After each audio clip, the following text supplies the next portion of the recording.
마태복음 18장입니다. 우리가 아침 시간에 다 자세히는 못했습니다. 마태복음 18장. 점심 먹고 이래 이 시간 굉장히 내근한 시간이죠. 네. 그래도 애쓰고 힘써서 잠을 깨칠 수 있기를 바랍니다. 한번 하는 데까지요. 허벅지 쪽을 이렇게 확 꼬집어서라도, 그래서 나중에 주님 앞에 서면은 보시옵소서 내가 얼마나 애썼는지 증거가 있나이다, 뭐 이렇게까지라도 된다면 하나님이 기뻐하시지 않을까, 저는 개인적으로 그렇게 생각이 듭니다. 그래서 여러분, 또 너무 피곤하신 분들은 가장 편한 자세로, 편한 자세로 또 쉬시면서 경청해 주실 수 있으면 감사하겠습니다. 마태복음 18장입니다. 21절부터요 35절에 있는 말씀까지 한 절씩 교독합니다. 제가 먼저 21절의 말씀부터 봉독합니다. 그때 베드로가 나와 가로되 주여, 형제가 내게 죄를 범하면 몇 번이나 용서하여 주리이까? 7번까지 하오리이까? 예수께서 가라사대 내게 7번이라도 하지. 이러므로 천국은 그 종들과 회개하려 하는 어떤 임금과 같으니, 회개할 때에 1만 달란트 빚진 자 하나를 데려 갚을 것이 없는지라 주인이 명하여 그 몸과 처와 자식들과 모든 소유를 다 팔아 갚게 하라 한데, 그 종이 엎드려 절하여 가로되 내게 참으소서 다 갚겠나이다 하거늘 그 종의 주인이 불쌍히 여겨 놓아보내며 그 빚을 탕감하여 주었더니, 그 종이 나가서 제게 100데나리온 빚진 동간 하나를 만나 붙들어 목을 잡고 가로되 빚을 갚으라 하매, 그 동간이 엎드려 간구하여 가로되 나를 참아 주소서 갚으리이다 하되 허락하지 아니하고 이에 가서 저가 오게 그 동관들이 그것을 보고 심히 민망하여 주인에게 가서 그 일을 다 고하니, 이에 주인의 저를 불러다가 말하되 악한 종아, 내가 빌기에 내가 내 빚을 전부 탕감하여 주. 내가 너를 불쌍히 여긴 것 같이 너도 내 동관을 불쌍히 여김이 마땅치 아니하냐 하고, 주인이 노하여 그 빚을 다 갚도록 저를 옥졸해. 다 같이 봉독합니다. 너희가 각각 중심으로 형제를 용서하지 아니하면 내 천부께서도 너희에게 이와 같이 하시리라. 아멘. 이는 하나님의 말씀입니다. 거의 제가 외부에서 설교를 하는 일이 있을 때 제가 잊어먹지만 않으면은 하도 요즘은 핸드폰이 있으니까요, 녹음을 합니다. 녹음을. 그래서 혹시 빠지는 일이 있든지 저희 홈페이지를 이렇게 자주 한번 들어가 보셨어요. 그곳에 필요로 하는 좀 지식들, 또 이 세상이 흘러가고 있는 모습들, 뭐 이런저런 것들을 나름대로 거기에 올려놓습니다. 예배 시간에 할 수 있는 메시지가 있고요. 또 오히려 어떤 전문가의 이야기를 한번 들어봤으면 싶은 그런 것들도 거기다 그렇게 올려놓습니다. 그리고 크리스찬 라이프의 격주제로 글을 올리고 있는데, 제가 언젠가부터 설교를 쓰지를 않게 됐죠. 설교를 쓰지 않는 바람에 제가 손도 다치고 해서 원고를 그때부터 쓰지를 않았습니다. 쓰지 않았는데 뜻밖의 또 그런 일이 생겨가지고, 저는 말하는 거는 또 조금 그래도 편한데 글을 쓰는 거는 굉장히 어렵습니다. 저한테는. 그거는 남겨지기 때문에 하고 싶은 말이 이만큼 있어도 언어의 표현이요 너무 제한적이라서 참 심히 좀 힘든 게 그런 것 아닐까. 그래도 제가 살아오면서 하나님 앞에서 깨달은 그 진리를요, 글로 애를 써서 씁니다. 근데 이제 격주제다 보니까 읽는 분들도 있고 또 뭐 어떻게 연락이 되는 분도 있기도 하지만, 그거를 이제 홈페이지에다가 그동안 모아놨던 것들을 하나씩 올리고 있습니다. 그 신문에 실린 걸 그대로요. 저는 여러분이요, 어떤 식으로든 하나님에 대한 그 지식이 쌓여가면서요, 그 진리가 여러분을 자유케 하는 그날까지요, 멈추지 않고 해야 될 일 중에 하나가 저는 그런 일이다라고 생각합니다. 맛있는 맛집 찾는 것도 그걸 좋아하는 사람 찾지 않습니까? 마찬가지로 어떻게 보면 저 같은 사람은 허구한 날 그냥 부족은 하지만 하나님의 그 진리의 뜻이 뭔지를 또 생각해보고 또 생각해보고, 이게 저 자업입니다. 그래서 한 주간 고민하던 걸 또 여러분에게 알리려고 하고 애를 쓰고는 있는데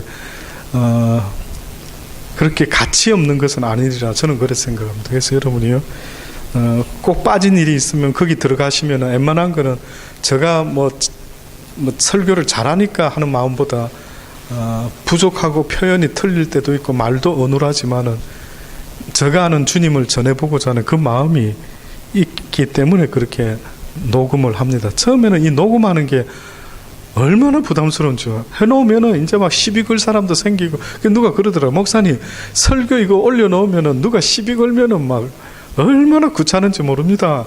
그러니까 막 실수하면 실수했다고, 말을 이렇게 하면 이렇게 했다고, 저렇게 했다고, 그 성경에 어디 있냐고, 막 이런 한국에서 시작됐는데 그거를 안 하시는 게 어떻겠냐고 누가, 어느 여자 목사님이 그러더라고요. 하든지 말든지 내가 우리 집사람이 원하니까 하겠다고. 이래가지고 사무랑 떨어져 있어서 올리기 시작했죠. 지금까지 올리고 있습니다. 아마 어쨌든요, 여러분이 틈나는 대로 좀 그걸 활용해서라도 여러분에게 저는 도움이 되기 바라고요. 카톡으로 메시지 보내는 것도 여러분의 믿음에 도움 되라고 고민하고 또 생각하고 이런 부분은 꼭 하나님이 원하는 말씀, 또 너무 어려운 것 같은 거는 혹시 시험에 들까봐 빼버리고 없애버리고, 그래서 여러분이 이렇게 씹어 먹기에 아주 좀 부담 없는 그런 메시지만 좀 이렇게 정리를 해서 그렇게 사실은 보내는 겁니다. 그냥 덜렁 누가 써놓은 걸 이렇게 보내는 게 아니고요.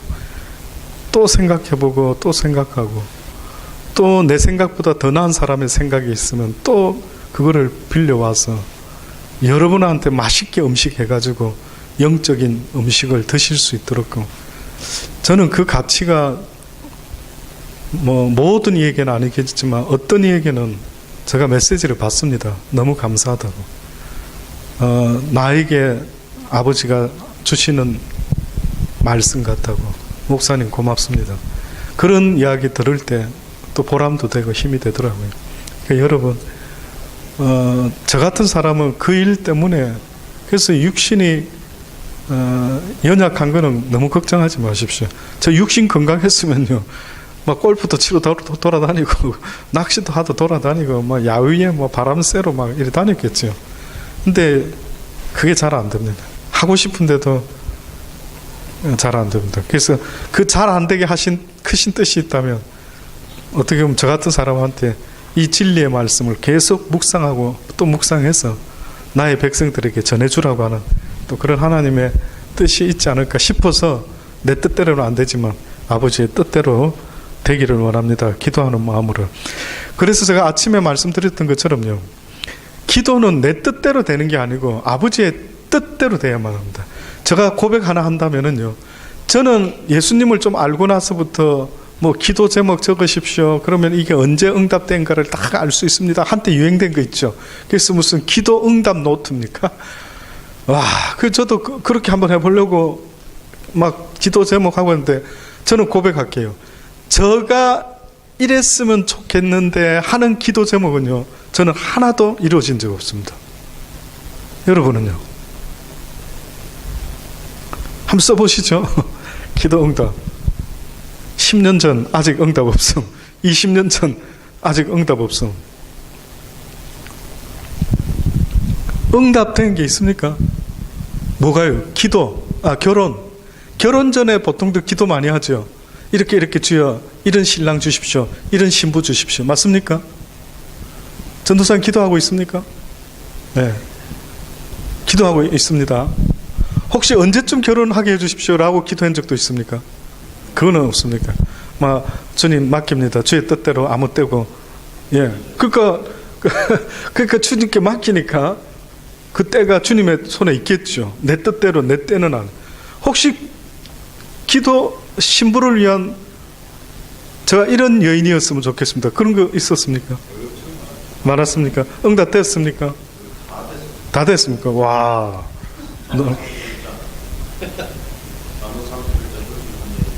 현숙한 여인을, 예. 다 이루어졌습니까? 와. 멘트형인지 모르지만 주님은 아시겠죠? 예. 예. 또요. 주로 된 거, 만약에 10개 중에 응답이 하나, 둘, 몇 가지 된 것 같습니까? 저는, 있습니까? 예. 아닙니까? 저는 결혼할 때에, 결혼 전에 이런 기도가 누가 알려줘가지고요. 그러니까 저는 어떤 기도를 했냐면, 나보다도 주님을 더 사랑하는 여인을 만나게 해주시오. 이렇게 기도했습니다. 그때 너무 세게 했던 것 같아요. 그래가지고, 요즘 살아가면서 굉장히 그게, 이게 이런 식으로 응답이 되는구나 느끼고 있는데요. 제가 볼 때는 우리 사모가 여기 없지만은요, 저렇게 하나님을 사랑할 수도 있구나. 예, 제가 볼 때 인정합니다. 솔직히. 예, 같이 사는 아내지만은, 요즘 그 찬양이 있죠. 주의 옷자락 만지며. 이거 내가 살면서 세상에 밤새도록 틀어놨다면 믿으실랍니까? 자기 전에도 볼륨 좀 줄이셔요. 나 자꾸 시험 들라고 하니까 너무 듣다 보니까 이게 막 싫어지면 안 되니까 볼륨 좀, 본인은 원하면은 볼륨 좀 줄이세요. 새벽에 아침에 일어났는데 그 소리가 계속 그 찬양이 나오고 있는 거고. 그래서 제가 그랬어요. 아니, 질리지 않느냐. 너무 들으면 싫어지면 어쩌려고 그러냐. 그러니까 3년 반 제가 한국에 가 있을 때 이렇게 지냈다 하더라고요. 골드코스트에서 이렇게 지냈다 하더라고요. 저 사람은 전화기가 좋아야 됩니다. 제가 볼 때는. 정말 좋은 전화기 사주고 싶어요. 이 전화기 한 대로요. 하여튼 아침부터 마칠 때까지 설거지 할 때든 틈날 때마다 하나님 말씀을 틀어놓고 있습니다. 와. 내 두 손 진짜 인정. 목사지만 인정. 요번에 학부에서 늦게 들어간 우리 사모가 전체 수석을 먹었습니다. 인정. 그런데요, 왜 수석을, 내가 가만히 생각을 해봤어요. 굳이 수석 안 하고 2, 3등, 4등, 우리 전도사님 5등 먹었습니다. 마스터에. 저기 대학원에서. 우리 교회 분들이 몇 분 있는데, 한 절반 가까이가 신학교 다니고 계시지만, 하여튼, 감사드려요. 그래서 제가 생각을 해봤어요. 이 사모한테 굳이 수석을 안 해도 되는데, 이제 소문이 좀 났어요. 학교에서. 어머나, 사모님 참 공부 열심히, 근데 제가 갑자기 어떤 생각을 하나님이 쑥 주시냐면요. 저하고도 똑같습니다. 저는 17살 때 하나님을 경험했어요. 제가 만약에요, 세상적인 학벌이 없었으면, 제가 말하는 하나님 전하면요, 저보고, 저 좀 신비주의자 아니야? 저 양반 조금 너무 저쪽으로 빠지는 사람 아니야? 분명히 그 소리를 누군가가 할 수도 있을 거예요. 또 사모도 만약에 기도 응답을 받고, 한국에서 잠깐 사역을 하다가 저랑 마무리하고 왔지만은요, 하나님의 그 일이요, 지식적으로 이해될 수 있는 게 아니거든요. 신학교에서 지식으로 언더스탠해서 할 수 있는 게 아니라고요. 때로는 설명하기 어려운 영적인 이야기가 있어요. 왜 이런 기회를 갑자기 허락하셨을까, 사모한테도. 또 저도 박사 코스를 반을 했더랬어요. 그러면 시드니에서 SCD 박사 코스 그 당시 때 했으면 지금 김원환 목사님처럼 ACT 그분은 했죠. 그러면은 고신 출신 같은 출신에 저는 종교음악도 하고 신학도 하고, 그분은 신학만 했지만 제가 왜 신학도 하고 종교음악도 하고 여기 와서 뮤직 미니스트리를 하고 다시 신학을 하고 왜 그랬는지 아십니까? 이 세상에서 육을 입고 있는 사람 중에 하나님을 가장 멋지게 전해서 하나님이 나중에 갔을 때 너무 고맙다 하더라, 니같이 나를 기쁘게 해준 자가 없다, 이런 소리 한번 들어보려고요. 17살 때 그 놀라운 주님을 체험하고 나서 그 길만 지금까지 달려왔던 겁니다. 근데 지금도 이렇게 부족해서 늘 또 깨달음을 주시고 깨닫게 하시고 또 시행착오를 하게 하시고 이렇게 계속 허락하시는데, 현실적으로 사모가 요번에 그런 걸 딱 겪었을 때, 아, 무슨 일을 시키시려고 하시는 거는 있는 것 같다. 다시 말해서 좀 뭔가 영적인 하나님의 이야기를 할 때에 이 바리새인 율법학자가요, 예수님이 영적인 이야기를 하니까 전부 다 뭐라고 했습니까? 저거 어디서 저런 게 나타나가지고 뭐 자기가 하나님의 아들이라고 웃기고 있네, 저 참남하도다, 이래서 잡아 죽인 거 아닙니까? 아마 이 시대에도 비슷할 겁니다. 만약에 신학 공부니 뭐니 저에게 하신 말씀은 신학 공부를 세상 공부 멈춰라 그러셨어요. 죄송한데 신학교 교수님들도 뭐 많으시고 하지만은 저에게 표현하셨던 표현은 닥터 코스를 반을 딱 롱에세이를 쓰고 남겨놓은 시점에서 분명히 말씀하시더라고요. 세상 공부 멈춰라고. 이제 그만해라. 이제 너희 두 부부가 밤마다 무릎을 꿇고 나 전능자 앞으로 나오라. 그래야만 나의 뜻을 내가 인치도록 네 가슴에 새길 것이라고. 그 이후로부터 그 명령을 듣고요, 하루도 건너지 않고 두 부부가 부부 싸움을 하든 말든 정한 시간에 주님 앞에 무릎을 꿇었죠.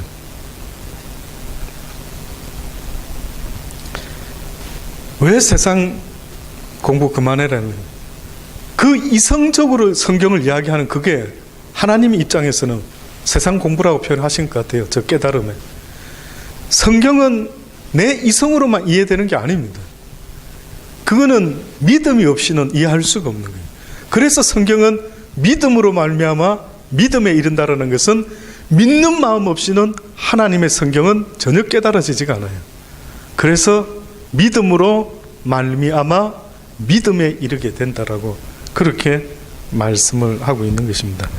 오늘 굉장히 중요한 이야기를 하려고 합니다. 기도라고 아침에 그랬죠. 기도는 내 뜻을 구하는 게 아니고 아버지의 뜻을 구하는 거라고 그렇게 말씀을 드렸죠. 근데 그 아버지의 뜻이라는 것 속에는요, 아버지의 뜻이라고 하는 것 그 속에는 아버지의 뜻이 뭐냐면은 한마디로 온 율법과 선지자의 강령이라고 한 것처럼 하나님을 사랑하고 내 이웃을 내 몸과 같이 사랑하는 것, 이게 아버지의 뜻입니다. 이게 하나님 뜻입니다. 새겼죠? 가슴에 새기십시오. 자, 그런데 이제부터 보면은 기가 막히게 깜짝 놀랍니다. 하나님을 사랑하는 것은 곧 내 이웃을 내 몸과 같이 사랑하는 건데, 내 이웃을 내 몸과 같이 사랑하지 못하는 것은 하나님 앞에 죄를 짓게 되는 거예요. 범죄를 하게 되는 겁니다. 쉽게 말하면 계명을 어기게 되는 거예요. 선악과를 따먹지 말라라고 했으면 따먹지 말았어야 되는데 따먹었기 때문에 문제가 생긴 것처럼, 하나님을 사랑하고 내 이웃을 사랑해라고 하시는데 내 이웃을 사랑하지 않으면은 계명을 어기게 되는 거예요. 그런데 내 뜻대로 되지 말게라는 것은, 내 뜻이라는 이 육체는요, 사망의 권세한테 넘어간 것 같아요. 죄를 지었을 때에 사단은 우리의 육체를 합법적으로 지배를 하고 말았어요. 그래서 저와 여러분의 육체는요, 본능적으로 내버려 두면은 누구의 뜻을 쫓게 되어 있느냐면 사단의 뜻을 쫓게 되어 있어요. 그래서 그 사단의 뜻을 쫓다 보면 하나님의 말씀에 위배돼 가지고 무슨 열매를 맺게 되느냐면 사망의 열매를 맺을 수밖에 없도록끔 그렇게 결론이 지어지게 되어 있어요. 그래서 하나님이요, 사망의 열매를 맺지 말고 선한 열매를 맺으라고 말씀하는데, 아침에도 또 말씀드렸던 것처럼 성경에는 두 종류의 열매를 크게 말씀해요. 하나는 뭐라고요? 성령의 열매가 있고, 또 하나는 회개에 합당한 열매가 있대 있어요. 성령의 열매는 당장 눈에 보입니까? 보이지 않습니까? 당장 눈에 보이는 게 아니에요. 그는 바람이 임의로 부는 것 같이 어디서 왔다가 어디로 바뀌는 것처럼 나만 아는 변화가 먼저 생겨요. 그게 바로 성령의 변화. 성령의 열매는 뭐라고요? 사랑, 희락, 화평, 온유, 절제, 양선, 선한 모든 좋은 것들, 이런 것들이 성령의 열매라고 해요. 성령의 열매의 특징은 나의 속사람이 바뀌어지는 거예요. 그런데 세례 요한이 회개에 합당한 열매를 맺으라 라고 했는데 그게 무슨 말인지 몰라서 사람들이 물어보죠. 그게 뭡니까? 그랬더니만 뭐라고 말합니까? 옷 두 벌 있는 사람은 한 벌 옷을 없는 자들에게 나누어 줘라. 군사들은 어떻게 합니까? 능징치 말고 빼앗지 말고 강포하지 말고 쭉 이야기를 하는데 보니까 실질적인 삶에 있어서 크리스찬의 모습으로 변화되지 않으면은, 회개에 합당한 삶을 살지 않으면, 그러니까 결국은 그 전까지는 회개에 합당한 삶이라고 말할 때는 무슨 삶을 말하느냐 하면 나를 위해서 쌓아두는 삶을 사는 그들은 회개에 합당치 못한 삶을 살아들었어요. 근데 회개를 하게 되면 바뀌라고 말씀해요. 그게 진짜랍니다. 그래서 회개한 사람의 삶은요, 뜻밖에도 그전에는 우리 장 집사님이 내 인생을 위해서, 내 가족을 위해서 열심히 일을 한 거예요. 맞아요. 그런데 하나님을 배우고 나서 하나님의 말씀 성경은 뭐라고 말하냐면 내 이웃을 네 몸같이 사랑하라는 거예요. 그러면 제가 여쭤볼게요. 내 이웃을 내 몸과 같이 사랑한다라면 1번 내 몸을 먼저 사랑해라는 뜻이다. 2번 내 이웃을 내 몸보다도 더 사랑하라는 말이다. 3번 내 몸도 사랑하고 이웃 몸도 같이 사랑하는 것이다. 4번 내 이웃을 사랑하려고 하다 보니 나는 희생을 당한다. 몇 번인 것 같습니다. 하나님이 원하는 거 몇 번인 거? 2번요? 뭐죠? 2번 집사님 뭐였습니까?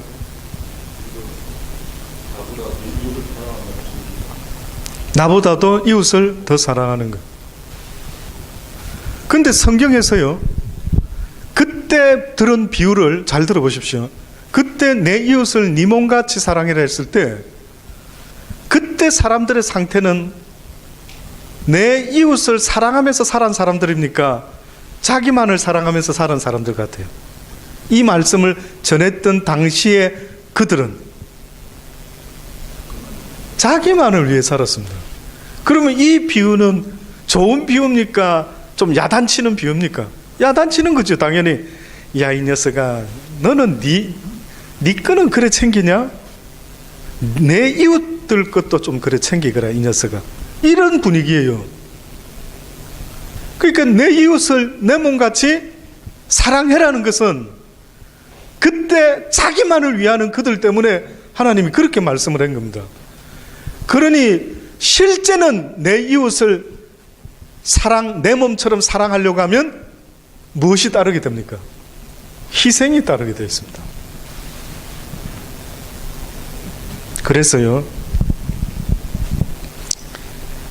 그래서 이런 희한한 이야기가 성경에 있는 것을 저도 처음 설교를 전합니다만은 마음에 감동이 오시는 분들은 짜장면을 꼭 한 그릇 사주시기를 바랍니다. 그게 뭐냐 하면은요,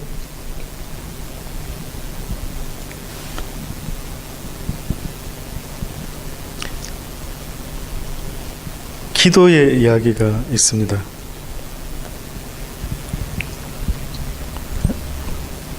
마태복음 6장입니다. 기도 이야기요. 마태복음 6장. 아침에는 주기도문 기도 이야기 드렸죠. 지금은 이 마태복음 6장에 먼저 나오는요, 읽었던 본문은 조금 이따 제가 하겠습니다. 근데 마태복음 6장의 5절부터 하는 기도가 있습니다. 자, 이렇게 살게 해주세요 하는 기도입니다. 이렇게 살게 해주세요. 근데 이게 희한한 하나님의 응답이 있습니다. 아마 여러분 그냥 쓱 읽고 말았을 거예요. 제가 한번 읽어드려 볼게요. 5절에 또 너희가 기도할 때에 외식하는 자와 같이 말라. 다시 말하면은 하나님께 보이려고, 사람에게 보이려고 하는 기도를 외식하는 기도. 저희는 사람에게 보이려고 회당과 큰 거리 어귀에 서서 기도하기를 좋아하느니라. 내가 진실로 너희에게 이르노니 저희는 자기 상을 이미 받았느니라. 너는 기도할 때에 어떻게 하라고요? 내 골방에 들어가 문을 닫고 은밀한 중에 계신 내 아버지께 기도하라. 분위기가 다르죠. 그냥 은밀한 중에 보시는 내 아버지께 골방에 가서 기도해야 합니다. 사람들 앞에서 기도하는 것보다. 자, 그런데 이 희한하죠. 무슨 기도를 했을까요? 골방에서. 골방에서 무슨 기도 시킨 것 같은데요, 여러분 생각할 때. 근데 여기 보니까 골방에 들어가서 문을 닫고 은밀한 중에 계신 내 아버지께 기도해라. 은밀한 중에 보시는 내 아버지께서 여기 뭐라고 했습니까? 갚으리라 그랬어요. 무슨 뜻인 줄 아십니까 혹시? 갚으리라. 은밀한 중에서 들으시는 하나님이 네 기도에 응답하여 주고 다 들어주리라. 이렇게 표현이 되면은 우리가 이제까지 살아오면서 늘 기도하면 응답 왜 안 주시지? 하면서 기대했던 것처럼 그렇게 응답 주시면 되죠. 근데 보니까 뭐라고 표현을 하시냐면 뭐라고 한다고요? 은밀한 중에 보시는 내 아버지께서 갚아 주시겠다고 합니다. 이게 도대체 무슨 뜻이죠? 고맙다 얘야, 내가 갚아줄게, 이런 분위기인데 뭐가 고마우신 거지? 은밀한 중에 무슨 기도를 했길래 하나님께서 갚아주겠다라고 그렇게 말씀을 하고 있어요. 그러면 이 사람은 자기를 위해서 기도를 했을까요? 주님을 위해서 기도한 것 같습니까? 주님을 위해서 기도를 했으니까 그 주님이 갚아주겠다라고 하지 않았을까요? 네가 네 뜻대로 되기를 구하지 않고 네 원대로 살지 아니하고 네가 내 뜻대로 살아보려고 애를 쓰고 아버지 나도 그렇게 살기를 원하나이다 라고 그렇게 기꺼이 이 좁은 길, 고난의 길을, 힘든 길을 가기를 원했구나. 내가 갚아줄게. 네가 이 땅에서 뿐만 아니라 내 나라에 올 때 내가 너에게 갚아주리라. 원수의 목전에서 내가 내게 상을 베풀어 주리라 라고 하나님이 약속을 하고 계십니다. 또 기도할 때에 이방인과 같이 중언부언하지 말라. 또 기도할 때 먼저 그의 나라와 그의 의를 구하라. 그래야하면 이 땅에서 필요로 하는 모든 것들을 내가 더하여 줄 것이니 기도할 때에 이방인과 같이 중언부언하지 마라. 저희는 말을 많이 하여야 들으실 줄을 생각하나니 그러므로 저희는 본받지 말고 구하기 전에 너에게 있어야 할 것을 하나님 너희 아버지께서 다 아시느니라. 그러므로 너희는 이렇게 기도하라. 하늘에 계신 내 아버지여, 이름이 거룩히 여김을 받으시오며 나라에 임하옵시며 뜻이 하늘에서 이룬 것 같이 땅에서도 어떻게 해요? 이루어지리라. 그러니까 주님이 너희들 뜻대로 되어서는 안 되니 아버지의 뜻이 하늘에서 이룬 것 같이 이 땅에. 그리고 아침 시간에 뭐라고 그랬습니까? 우리가 우리에게 죄 지은 자를 사하여 준 것 같이 우리 죄를 어떻게 해달라고요? 사하여 주옵시고 라고 했죠. 그래서 이 이야기 때문에요, 다시 말하면은 주님의 구원이, 주님의 용서가 뜻밖에도 모든 이에게 오픈은 돼 있지만 또한 모든 이의 것이 아니라는 거죠. 그럼 누구에게만 이 열려진 구원이 해당이 되는가 봤더니만은 우리의 죄에서 죄 지은 자를 우리가 사하여 준 것 같이, 먼저 네가 누군가에게 용서하지 않으면, 누군가를 사랑하기 전에 용서가 있지 못하면 그는 사랑할 수 없다. 사랑의 단계 첫 번째는 목사님 나 누구 사랑할게요 하는 순간에 뭐가 시작되면서 사랑이 시작된다고요? 용서가 시작돼야 돼요. 미운 놈 어떻게 사랑합니까? 미운 놈 못 사랑합니다. 왼수 맺는 거 말고는 없어요. 근데 성경에서는 그 미운 놈에 대해서 미운 감정을 그대로 keep going, 유지해라 이렇게 말하지 않고, 이 보세요. 뭐라고 표현했냐면 너희가 사람의 과실을 용서하면 너희 천부께서도 너희의 과실을 용서한답니다. 이게 엄청 부담스러운 이야기입니다. 구원받는 것이 내가 죄를 고백하고 죄사함을 씻고 구원을 받는데, 지금 이 메시지는 무슨 말이냐면 네가 예수 믿고 구원받는다 하는 이 말이 아니고요. 예수님은 모든 일을 위해서 열어놨다, 문을. 근데 네가 실질적으로 구원을 받기를 원한다면은 너에게 잘못하는 과실이 있는 자를 미워하지 말고 어떻게 하라고요? 용서를 해라는 것입니다.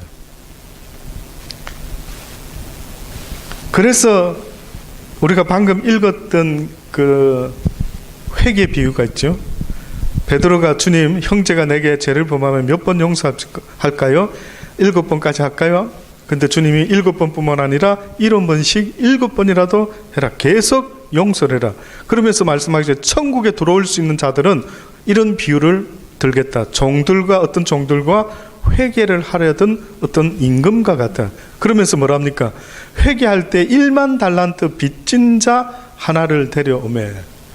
자, 1만 달란트 빚을 졌다. 이 말은요, 예수님께서 우리를 위하여, 죄를 위하여 십자가에 달려 죽어 주러 오셨다. 죄값 때문에 주님이 대신 죄값을 치러 주러 오셨다. 그래서 우리를 대신 죄값을 치러 주셨어요. 근데 그게 1만 달란트쯤 되는 모양입니다. 값이요. 1만 달란트. 그래서 우리가 빚을 졌어요. 예수님한테. 어느 날 목사님들이, 주의 종들이 당신의 죄 때문에 주님께서 십자가에 달려 죽으셨습니다. 그 값은 1만 달란트 정도 됩니다. 너무 큰 거예요. 나는 그분이 왜 나를 위해 죽으셨나? 부담스럽네. 근데 그 값이 1만 달란트라고. 그럼 내가 그 보상을 하려면 예수님한테 1만 달란트를 드리라 이 말이야. 나 1만 달란트 없는데, 그 희생을 갚을 길이 없는데 어떻게 하지? 이제 이렇게 나오는 겁니다. 그랬더니만 이제 하나님이, 주인이요, 야, 내 아들 대신해서 내가 1만 달란트 갚아줬는데 빨리 갚아. 왜 안 갚아? 이런 게. 그랬더니만 이제 저가 이렇게 말합니다. 내게 참으소서 다 갚으리라. 이거 뭔지 아십니까? 회개하는 거랍니다. 회개. 참으소서, 용서하소서, 내가 갚으리라, 용서하소서. 들을 거는 이 몸밖에 없사오니 주여 이 몸을 받으시옵소서. 나는 목숨이 하나밖에 없어서 갚을 길이 없나이다. 용서하여 주소서. 이렇게 나오는 겁니다. 분위기가. 자, 이제 이렇게 참으소서, 내가 어떻게 하든 갚기를 원하나이다. 그 사랑의 값을. 그랬더니만 주인이 어떻게 했다고요? 불쌍히 여기서 놓아보내며 그 빚을 어떻게 해줬다고요? 탕감해줬다. 그러니 네가 믿기만 하라. 그러면 그걸 네 의로 삼아주리라. 그러니까 탕감의 조건이 일단은 예수님을 믿기만 한다면은 탕감해주겠대요. 근데 믿기만이라는 그 속에는 이제 주의 말씀대로 살아가야 될 남은 삶이 남아있는 모양입니다. 그러면 네가 진짜로 믿는지 내가 알겠다. 내 계명을 지키는 자라야 내가 진짜로 믿는 자인 것을 내가 알겠다. 네가 나를 사랑하는 자인 줄 알겠다. 자, 이렇게 됐습니다. 근데 보니까 이 사람이 이제 주님한테 자기의 죄를 용서받았어요. 그런데 어떤 사람이 그 사람한테 빚을 진 모양이에요. 길에 가다가 만났어요. 동관 하나를. 그랬더니만 이 사람은 100데나리온, 1만하고 100데나리온은 엄청난 차이입니다. 하나님이, 주님이, 예수님이 우리를 위하여 하나님이 우리의 죄값을 씻어주신 값은 1만 달란트인데 사람이 나한테 뭐 잘못한 것 정도는 한 100데나리온이라고 표현했어요. 근데 이 사람을 내가 만났어요. 근데 내가 이 사람 목을 붙잡고 아주 죽일 듯이 빚을 갚아라고요. 그랬다면 그 사람도 똑같이 나를 참아주소서, 갚겠나이다, 용서해주소서, 불쌍히 여기소서, 이렇게 했습니다. 근데 허락지 않고 어떻게 했다고요? 옥에 가두었다요. 그래서 그 동관들이 그것을 보고, 부자 동관들이요, 그래서 주인에게 가서 말합니다. 세상에 그놈이 용서받더니만 자기는 용서 안 해주는 삶을 살고 앉아 있습니다. 저런 못된 놈이 있습니까? 주님 앞에 용서받았다라는 놈이 자기의 죄를 뻔뻔스럽게 다른 사람의 그 부족함과 허물을 용서하지 않고 그랬습니다. 자, 이 이야기를 하는 겁니다. 그랬더니만 주인이 저를 불렀다가 말하되 이 악한 종아, 내가 빌기에 내 빚을 전부 탕감을 먼저 해주었는데 네 삶의 꼬라지를 보니까 다시 용서할 수가 없구나. 이렇게 해가지고 내가 너를 불쌍히 여긴같이 너도 내 동간을 불쌍히 여기는 게 마땅한데 너는 그렇지 아니했으니 그 빚을, 나에게 진 빚을 다 갚도록 너를 옥졸에 붙이리라. 그래가지고 그 사람은 처음에는 용서받았는데 나중에 어떻게 해요? 용서를 못 받고 말았어요. 이게 어째 이런 일이 다 있습니까? 그리고 마지막 우리 읽었던 결론이죠. 너희가 각각 중심으로 형제를 용서하지 아니하면 내 천부께서도 너희에게 이와 같이 하시리라. 그러면 중요한 것은 주님이 나를 구원했다라는 사실을 믿는 것이 더 중요합니까? 내가 지금 살아가는 이 시대에 내 주변에 있는 저와 여러분에게, 형제에게 대하는 내 삶의 그 릴레이션이, 인간관계, 무엇이 더 중요한 것 같습니까? 이게 남아있는 자의 숙제인 겁니다. 이게 어마어마하게 중요한 거예요. 내가 예수님 믿습니다. 믿음 없음을 불쌍히 여기소서. 이것보다도 더 중요한 느낌이 드는 것은 사람과의 관계 속에서 누군가가 나에게 어떠한, 여기를 표현을 어떻게 했죠? 이렇게 했습니다.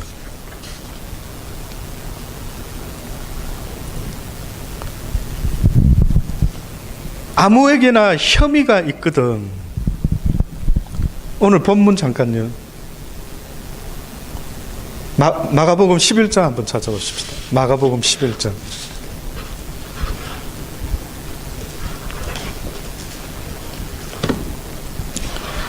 아침에 읽은 본문을 지나면은요,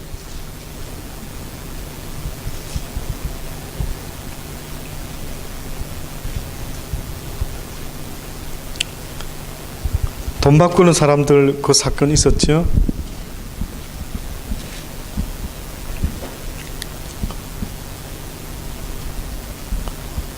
무화과 나무가 말랐습니다.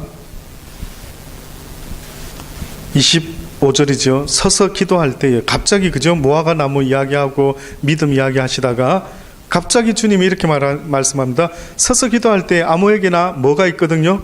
혐의가 있거든 용서하라. 그리하여야 하늘에 계신 너희 아버지도 너희 허물을 사하여 주시리라.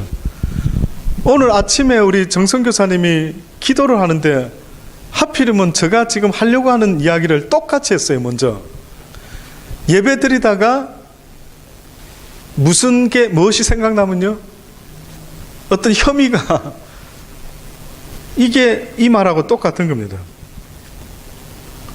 아무에게 혐의가 있거든 용서하라. 그리하여 하늘에 계신 너희 아버지도 너희 허물을 사하여 주시리라.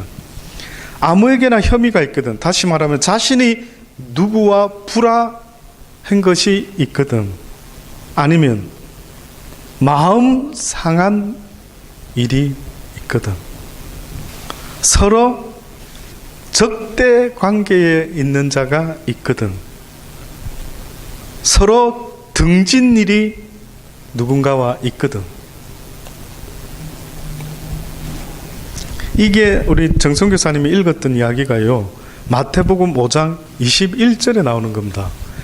거기에 보면 21절로부터 보면은 옛사람에게 말한 바 살인치 말라, 누구든지 살인하면 심판을 받게 되리라 하였다는 것을 너희가 들었으나 나는 너희에게 이르노니. 이게 얼마나 무섭게 말하고 있는지 아십니까? 자, 옛사람에게는 이렇게 말했답니다. 옛 사람들에게는 살인치 말라, 누구든지 살인하면 심판을 받게 되리라, 이랬다, 엄하게 말했답니다. 나는 너희에게 이르노니 형제에게 뭐 하는 자마다요? 형제에게 노하는 자마다 심판을 받게 되고, 형제를 대하여 뭐라고? 나가라 하는 자는 공회에 잡히게 되고, 미련한 놈아 라고 하는 자는 어떻게 해요? 지옥불에 들어가게 되리라. 이건 너무한 거 아닙니까? 아니 언제 이 계명 이 부분이 이렇게 엄합니까? 그러므로 예물을 제단에 드리다가 거기서 내 형제에게 원망 들을 만한 일이 있는 줄 생각이 나거든. 어떻게 하라고요? 예물을 제단 앞에 두고 먼저 가서 형제와 어떻게 하라고요? 화목하고 그 후에 와서 예물을 드리라. 너를 송사하는 자와 함께 길에 있을 때 급히 사화하라. 화목하라. 그 송사하는 자가 너를 재판관에게 내어주고 재판관이 관에 내어주어 옥에 가둘까 염려하래. 자칫하면 이런 이야기입니다. 이게 네가 누군가의 마음을 상하게 했대. 너도 모르게. 근데 이 상한 사람이요 하나님께 막 기도를 해버리고 말았어요.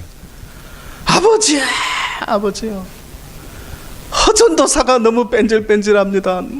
목회에 너무 힘이 들어서 너무 말을 안 듣습니다. 제가 이제 막 이런 기도가 이제 막 이런 가슴 아픔이 터져 나옵니다. 왜 저래 말을 뺀질뺀질한지 모르겠습니다. 나 시험 들 것 같습니다. 저 사람 때문에 이랬어요, 제가. 근데 이제 이쪽에서요 예배를 딱 드리려고 하다가 잘 들어보셔야 됩니다. 이 이야기 지금 자기는 그렇게 하려고 한 게 아니었어요. 의도가. 자기는 이유가 있었고 다 모든 게 이유가 있었어요. 근데 내가 그렇게 받은 겁니다.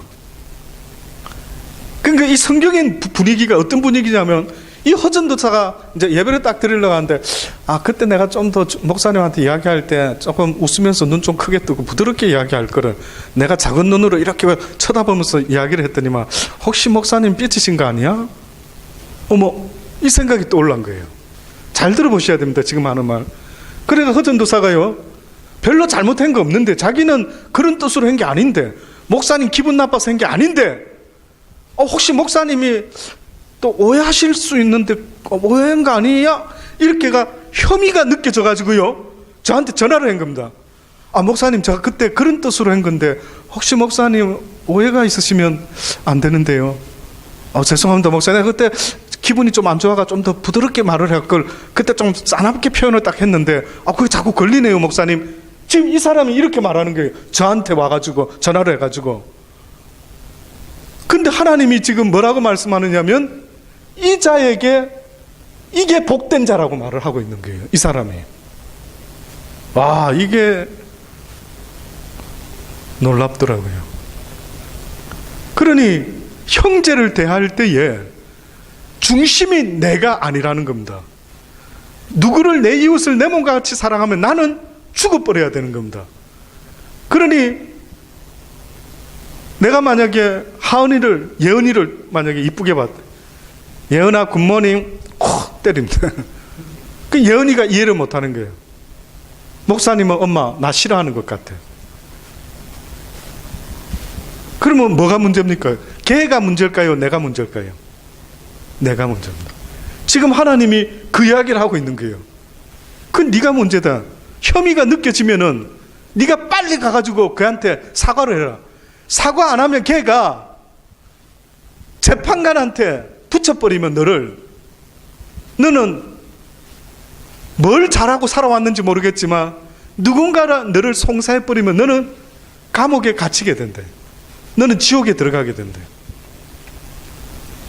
그래서 누굴 용서 못한다라는 어떤 사람들이 있죠.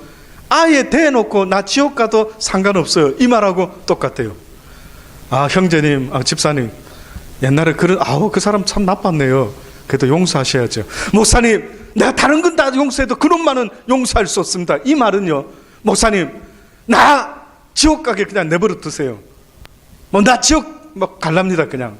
이 말하고 똑같은 겁니다. 이게 이렇게 부담이 될 줄이야. 그래서 베드로가요, 주님이 네가 날 사랑하느냐 물어봤을 때 처음에는 사랑합니다, 사랑합니다. 마지막에 뭐랬습니까? 내가 주를 사랑하는 줄 누가 안다고요? 주께서 아시네. 그러면 사랑을 이해하는 주체는 사랑을 행하고 있는 행위자인 내가 주체입니까? 사랑을 느끼고 느끼지 않는 상대방이 주체입니까? 예? 상대방이요? 맞습니다. 이게 부담이 되는 거예요. 그러니까 성경에는 오리 가자면 어디까지 가주라고요? 심리 가주라. 그럼 그 뜻은 그 상대방이 사랑을 느끼게 만들어라는 거죠. 오리만 가주면 이럽니다. 그래, 목사님이니까 오리 정도는 가주겠지, 인간적으로. 이러면 아버지 말씀은 별로 효과가 없었대. 그러니까 주님은 네 형제를 그렇게 사랑하지 못하면은 어떻게 된다고요? 이거는 율법을 어기게 되는 거예요. 법을 어기게 됩니다. 그래서 여러분, 솔직히 말하면은 우리가 마음이 빈정상할 때가 있지 않습니까? 그렇죠? 누가 말투 하나 잘못 탁 하면 내 마음 빈정상하죠? 그럼 보통 우리 이렇게 말하죠. 참, 같은 말을 해도 왜 그런 식으로 말을 해? 좀 부드럽게 말하면 내가 기분 좋게 해줄 수 있는데, 저거 꼭 저 인간은 나한테 또 빈정상하게 저 따위로 같은 말 또 하고 또 하고, 같은 말을 해도 또 저런 식으로 인상 써가면서 딱 기분 딱 내 스타일 아닌데 저거 기분 딱 이렇게 말하고 있는 겁니다. 근데 주님은 지금 뭐라 하느냐 하면은, 네가 누구 때문에 빈정을 상했다면은 지금 빈정상한 내가 문제가 있다고 말씀하고 있는 거예요. 혐의가 있다고 말해요. 그 혐의가 생각이 나면은 가가지고, 어머나, 제가 아까 전에요, 집사님 그렇게 말했는데 내가 기분 나쁘게 받았거든요. 사실은 집사님 앞에서 말은 못해. 목사님 아까 그때 권면하실 때 나 기분 좀 나빴어요. 기분 나쁘더라고, 들어보니까. 근데 그 기분 나쁘게 들은 그 사람이 자기 혐의가 생각이 나면 그 상대방한테 가서 이렇게 고백을 해라는 겁니다. 허전도사 미안해, 나 아까 전에 허전도사가 그 말 딱 할 때 나 기분 조금 상하더라고. 좀 건방진데 왜 나한테 저렇게 말을 하지? 이거를 가서 고백을 해라는 겁니다. 이 부분을 동의 안 하시네. 동의가 되기를 주의 이름으로 권면합니다. 짜장면 한 그릇 값 되지 않습니까? 짬뽕 값도 될 것 같고. 장 집사님, 그래도 교회를 쭉 다녀오셨는데 이런 이야기 처음 듣죠? 솔직히, 그렇죠? 짜장면 한 그릇 값 안 되겠습니까? 저는 이거를 우리 모두에게 이렇게 깨달음을 주시는 게 아닐까 저는 생각합니다. 저를 위해서겠습니까? 여러분 때문 같아요. 이상하게 자꾸만 한 주 동안 묵상 중에 이게 뭐지? 이런 표현이 어디 이런, 그 성경을 다시 제가 아는 지식을 총동원해서 보니까요, 형제에 대한 그 중요성이 어마어마한 겁니다. 삐치는 것도 용납이 안 되는 겁니다. 삐치는 거. 오히려 삐쳤으면 내가 그 사람한테 삐친 그 잘못을 들고 가가지고 미안하다고 말을 해라는 겁니다. 나 있잖아요, 당신 때문에 내가 아까 조금 전에 삐쳤어. 이것도 용서를 구해라니, 이게 어찌 된 겁니까 도대체? 그리 하면 내가 용서하여 주겠다라고 말씀합니다. 진실로 내가 너희들에게 이르노니 홀이라도 남김없이 너희가 그 모든 사랑에서 벗어난, 누군가를 오해하고 미워하고 삐치고 싫어하고 내 뜻대로 안 된다고 해서 내 스타일 사람들은 좋아하지만 내 스타일이 아닌 사람은 과감하게 미워하는 그 못된 악한 육신의 법에서요, 아버지가 다 내려놓지 않으면 결단코 안 된다라고 말씀하고 있습니다. 그렇게 살아가실 수 있는 이 말씀의 순종. 그래서 저도 이제 앞으로 안 삐치기로 했습니다. 한번 따라 하십시다. 오늘 마지막 결론. 삐치지 않겠습니다. 한번 더 해봅시다. 내 평생 삐치지 않겠습니다. 삐치면 즉시 달려가서 내 방금 당신한테 삐쳤습니다, 용서해 주십시오 라고 하실 수 있기를 바랍니다. 그 자가 아버지가 기뻐한답니다. 그에게 아버지께서요, 내가 너를 아노라, 내가 너를 구원했노라, 바로 너 때문에 내가 십자가에 달려 죽었노라 라고 분명히 말씀해 주실 줄을 믿습니다. 여기 계신 여러분 삐치지 말고요. 사는 날 동안 하나님의 말씀에 순종함으로 승리함으로 그 나라에 들어가실 수 있게 되는 저와 여러분 되기를 간절히 바랍니다. 한번 이 시간에 통성으로 우리 주님 앞에 기도하는 시간 되기 바랍니다.